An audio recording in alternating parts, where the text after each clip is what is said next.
রাজধানীর পোল্ট্রি বাজারে নৈরাজ্য, 200 টাকা ছুঁয়েছে ব্রয়লার মুরগির দাম। সরবরাহ বাড়লেও সুখবর নেই মাছের দোকানে। নিষেধাজ্ঞার মধ্যেও পদ্মা মেঘনায় ইলিশ শিকারের মহোৎসব, বেচাকেনা চলছে অস্থায়ী আড়তে। কর্মকর্তারা দায় সারছেন হুঁশিয়ারি বার্তা দিয়ে। কাজের জন্যই অবৈধভাবে বিদেশ যায় যুবকরা, বললেন IOM এর বিদায়ী মিশন প্রধান। নিরাপদ অভিবাসনে প্রয়োজন সমন্বিত পদক্ষেপ।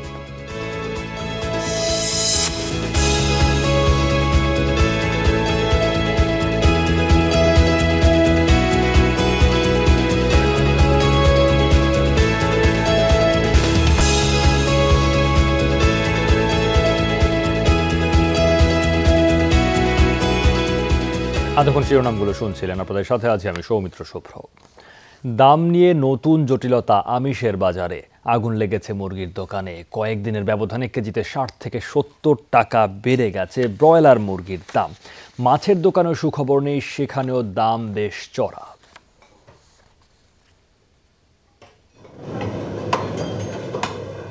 গরু ও খাসির মাংসের দোকানে এখন আর ভিড় হয় না। কোনো উদ্যোগেই কমেনি দাম, তাই বাড়তি আয়োজন ছাড়া এর ছায়াও মারান না নিম্ন ও মধ্যবিত্তরা। এখনও 600 টাকার আশপাশে বিকোচ্ছে গরুর মাংস, খাসির কেজি 800 টাকা। তাই আমিষের চাহিদা মেটাতে নাগরিকের বড় ভরসা পোলট্রি, কিন্তু সেই দামেও আগুন লেগেছে কয়েক সপ্তাহ ধরে। তাই অনেক দোকান ঘুরেও সোনালী জাতের মুরগি কিনে স্বস্তি পেলেন না ব্যবসায়ী আজাদ। সমঝোতা করতে হলো পকেটের সাথে। আর ব্যবসায়ীদের যুক্তি, ফিডের বাজারে নৈরাজ্য চলছে, আগের তুলনায় বেড়ে গেছে চাহিদাও। কেজিতে 50 টাকা, 60 টাকা, 70 টাকা করে বেশি। কারণ আমরা সাধারণ ক্রেতারা আসলে কিছু করার নাই। মনে করেন যে বাজারের দাম যখন উদ্যোগতি হয় তখন উদ্যোগতিতে কিনতে হয়। ওরা তো তেমন কামাইতে পারতেছে না, ওরা বলতেছে খামারিরা। তো আমরা কি করে, আমরা হলে কিনার উপর আমাদের বেচা। সাধারণত মৌসুমে ইলিশের যোগান বাড়লে অন্য মাছের চাহিদায় প্রভাব পড়ে, কমে দাম। কিন্তু সবশেষ মৌসুমে তেমনটা ঘটেনি। তাই মাঝারি আকারে রুই কাতলের কেজি এখন বেড়ে দাঁড়িয়েছে 300 টাকায়। 600 টাকা কিনতে হবে পাবদা ও বোয়ালের জন্য। ছোট চিংড়ির কেজি 500 টাকা। ব্যবসায়ীদের দাবি, পরিস্থিতি বদলে যাবে আগামী সপ্তাহেই। ইলিশ মাছ না থাকাতে একটু দাম বাড়ছিল, এখন আবার আজকে এই সপ্তাহে ওইটা কমে গেছে, ওইটা নাই। আবার ইলিশ মাছ আয় পড়তেছে না, মাত্র 4-5 দিন বাকি আছে। কোনোটা মাছ 10 টাকা বাড়ছে, কোনোটা 20 টাকা বাড়ছে। এটা বাড়া বলে না। অন্য অন্য নিত্য প্রয়োজনীয় জিনিস যেভাবে বাড়ছে ওই হিসাব করলে মাছের দাম বাড়েই নেই। মুরগির দাম কেজিতে ডবল হয়েছে। তারা তো কয় সব বাড়তি, আর দামটা তো সব একদম, বেশি একটা ইয়া না। আগাম শীতকালীন সবজি নিয়ে আপাতত কোনো সুখবর নেই। দোকানে 50 টাকার নিচে মিলছে না কোনো পণ্য। তৌহিদ হোসেন, যমুনা নিউজ, ঢাকা। দর্শক, সবজি বাজারের আরও খবর জানবো। আমরা সরাসরি যাচ্ছি খুলনায়, সেখানে আছেন সহকর্মী প্রবীর বিশ্বাস। প্রবীর, স্থানীয় বাজারে পণ্যের দাম এবং সরবরাহ পরিস্থিতি কেমন দেখছেন? সেটা কেবল সবজির বাজার নয়, মাছের বাজার, মুরগি বা অন্যান্য যেসব নিত্য প্রয়োজনীয় দ্রব্য, সেই সব জায়গার বাজারও কেমন দেখছেন?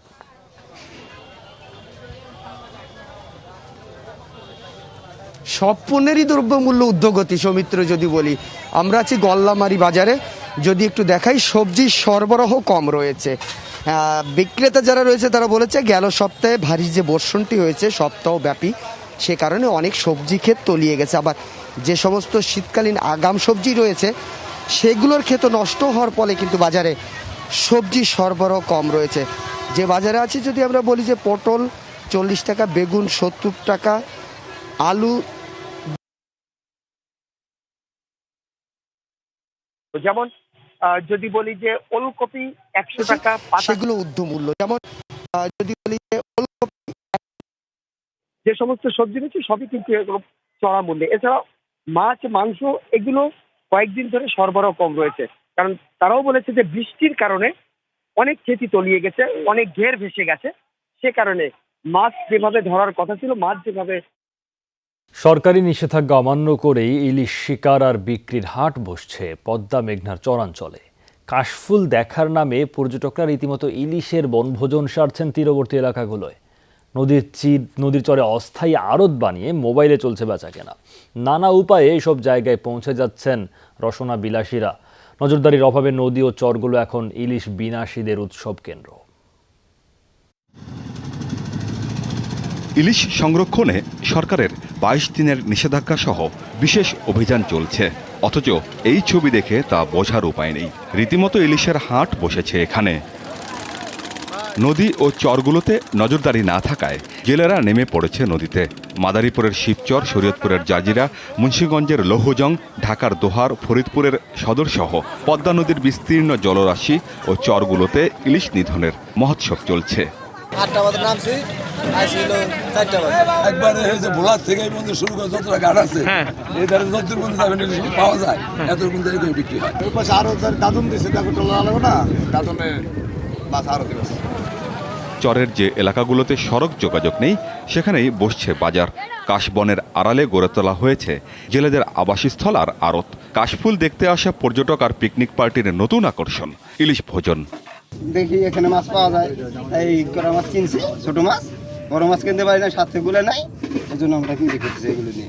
নদীর পাড়ের সাইড দিয়ে অকশন মিলে আছে ঘাসের মধ্যে, ওখানে বেহারিতে কিনতে আছে, এই চরের মধ্যে বেহারিতে কিনতে আছে মাছ, সমস্যা নেই।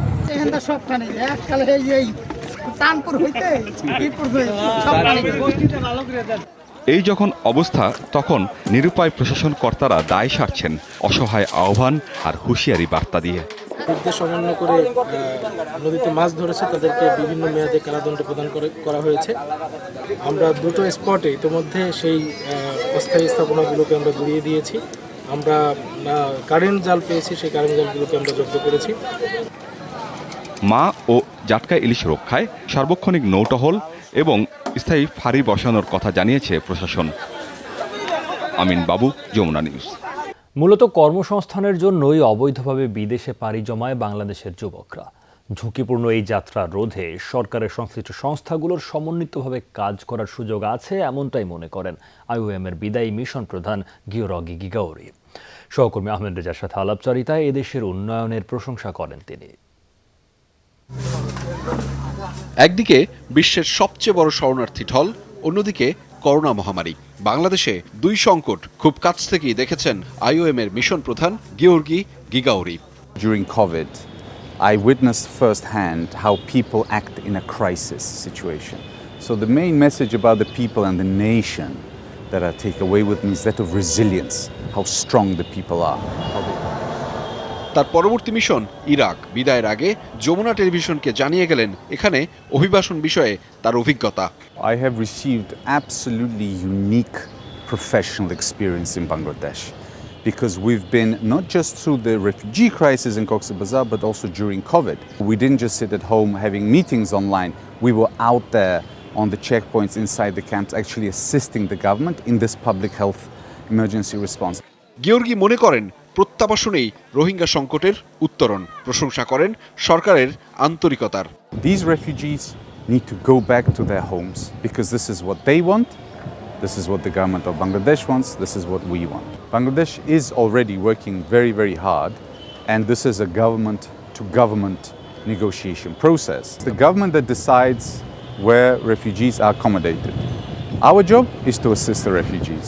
We follow them and their needs.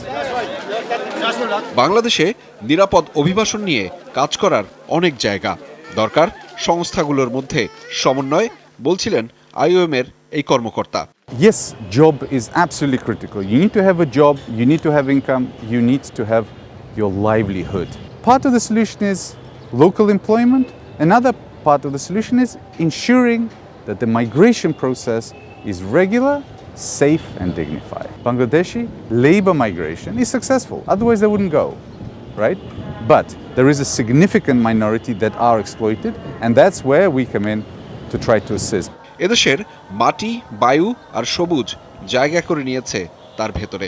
জিভে লেগেছে দই আর মিষ্টির স্বাদ। বহুমুখী সংকটেও এখানকার আতিথেয়তা ভুলতে পারবেন না সহজে। In Khulna, I love the jungle and the climate. It's a bit different, you know. And of course, places like Old Dhaka, you really feel the history. So depending on what you like. But the best shondesh I tried in Shirajganj. Just believe that your next mission will be much more enthusiastic. Thank you. Very kind of you. Onek dhanyabad. Ahmed Reza, Jamuna news, Dhaka. ঈশ্বরদীর রূপপুর এখন mini Russia. প্রকল্প বাস্তবায়নে 5,000-এর বেশি রাসায়ন থাকায় বদলে গেছে সেখানকার হাট, বাজার, দোকানপাট। বাংলার পাশাপাশি প্রতিটি দোকানে রুশ ভাষায় লেখা সাইনবোর্ড। সেলুন থেকে বিপণী বিতান কিংবা রেস্তোরাঁ, সবখানে রুশ হরফ দেখে বিভ্রান্ত হতে পারেন কোথায় আছেন, বাংলাদেশ না রাশিয়ায়। পাবনার সহকর্মী সনম রহমানকে সাথে নিয়ে মাহফুজ মিশুর রিপোর্ট।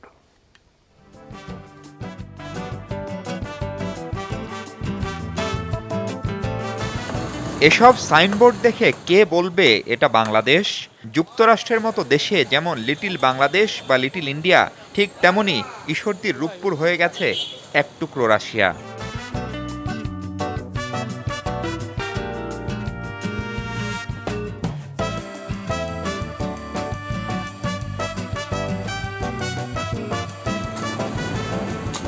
দেড় দু বছরের ব্যবধানে বদলে গেছে এখানকার অনেক কিছুই। সেলুন থেকে সুপার শপ, ফলের দোকান কিংবা মাছ মাংসের বাজার, সব সাইনবোর্ডে আছে রাশান ভাষা।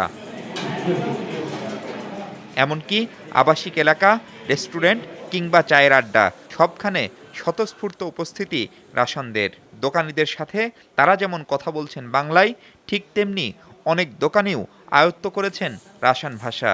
স্থানীয়দের কেউ কেউ যে লিখতেও শিখেছেন তার প্রমাণ এসব সাইনবোর্ড।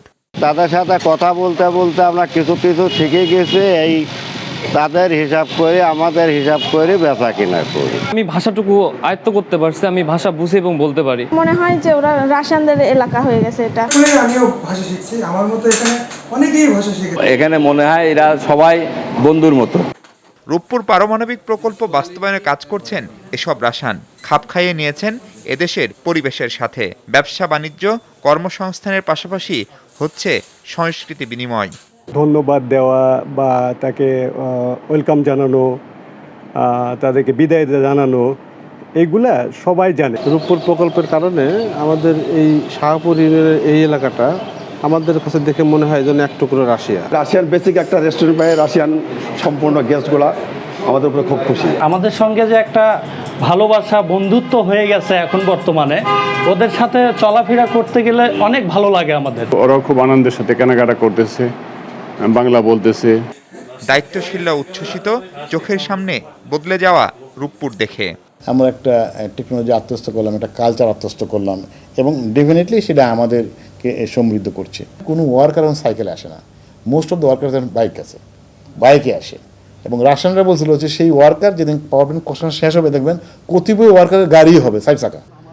রূপপুরে তৈরি হচ্ছে দেশের প্রথম পারমাণবিক বিদ্যুৎ কেন্দ্র। এই প্রকল্প ঘিরে আবর্তিত হচ্ছে বহু মানুষের জীবন জীবিকা। মাহফুজ মিশু, যমুনা নিউজ, ঈশ্বরদী, পাবনা। যমুনা ফিউচার পার্কে শুরু হতে যাচ্ছে হুরাইন ফেব্রিক্স এক্সপো 2021। আগামী 23 থেকে 26 অক্টোবর পর্যন্ত চলবে হুরাইন ফেব্রিক্স এক্সপো। 4 দিনব্যাপী এক্সপো যমুনা ফিউচার পার্কের লেভেল 7-এ হুরাইন ফেব্রিক্স লাইব্রেরিতে অনুষ্ঠিত হবে। প্রতিদিন সকাল 10টা থেকে সন্ধ্যা 6টা পর্যন্ত চলবে হুরাইন ফেব্রিক্স এক্সপো। উন্নত মানের বিভিন্ন ধরনের পোশাক প্রস্তুতের কাপড় গ্রাহকের সামনে তুলে ধরতেই এই আয়োজন। এই প্রদর্শনী থেকে গ্রাহক তার পছন্দ অনুযায়ী কাপড় ক্রয় করতে পারবে।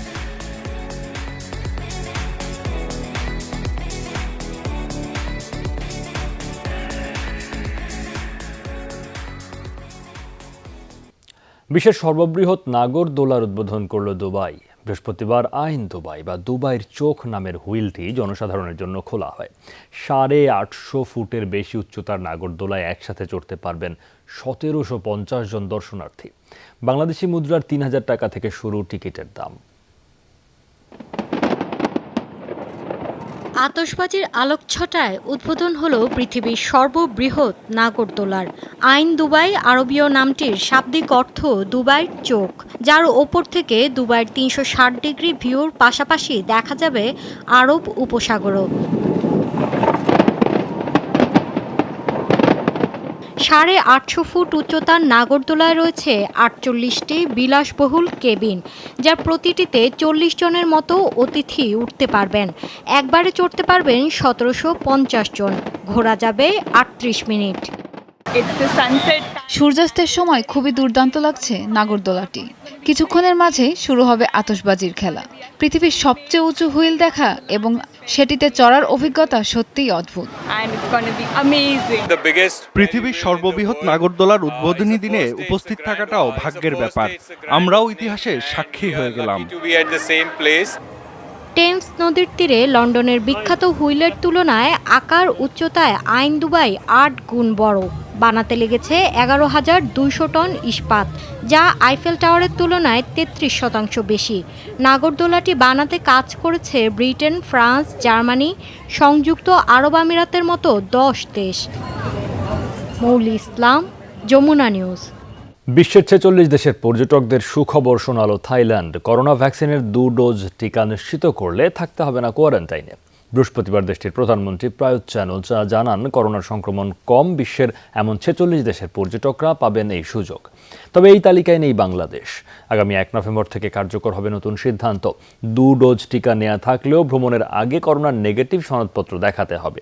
কয়েক মাস আগেও মহামারীর প্রকোপে বিপর্যস্ত ছিল থাইল্যান্ড। সংক্রমণের লাগাম টানতে বিদেশিদের ভ্রমণে কড়াকড়ি আরোপ করা হয়।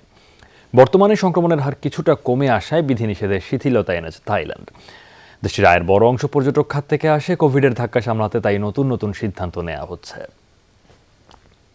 মুদ্রাবাজারের খবরাখবর। সপ্তাহ জুড়েই অপরিবর্তিত মার্কিন ডলারের দাম সর্বোচ্চ লেনদেন করেছে 85 টাকা 70 পয়সা দরে। সপ্তাহের শেষে কিছুটা পরিবর্তন ছিল ব্রিটিশ পাউন্ডের দামে। এনসিসি ব্যাংকের তথ্য মতে ব্রিটিশ পাউন্ড সর্বোচ্চ লেনদেন হয়েছে বৃহস্পতিবার 120 টাকা 55 পয়সায়, সর্বনিম্ন সোমবার 119 টাকা 68 পয়সায়। ইউরো লেনদেন হয়েছে 101 টাকা 99 পয়সা থেকে 101 টাকা 27 পয়সার মধ্যে। পরিবর্তন এসেছে অস্ট্রেলিয়ান ডলারের দামেও। সপ্তাহের শেষে অস্ট্রেলিয়ান ডলার সর্বোচ্চ বিক্রি হয়েছে 65 টাকা 54 পয়সায়। 20 টাকা 63 পয়সা থেকে 55 পয়সার মধ্যে ওঠানামা করেছে মালয়েশিয়ান রিঙ্গিতের দর। বৃহস্পতিবার সিঙ্গাপুর ডলার সর্বোচ্চ কেনাবেচা হয়েছে 65 টাকা 11 পয়সায়। সপ্তাহ জুড়ে অপরিবর্তিত ছিল সৌদি রিয়ালের দর। সর্বোচ্চ লেনদেন হয়েছে 22 টাকা 85 পয়সা। সপ্তাহের শুরুতে কম থাকলেও শেষে বেড়ে যায় কানাডিয়ান ডলারের দাম। সর্বোচ্চ হাতবদল হয়েছে 69 টাকা 69 পয়সায়। আর ভারতীয় রুপির জন্য সর্বোচ্চ গুনতে হয়েছে 1 টাকা 14 পয়সা। এই ছিল বিজনেস টুডের এখনকার আয়োজনে। এতক্ষণ সাথে থাকার জন্য ধন্যবাদ সবাইকে।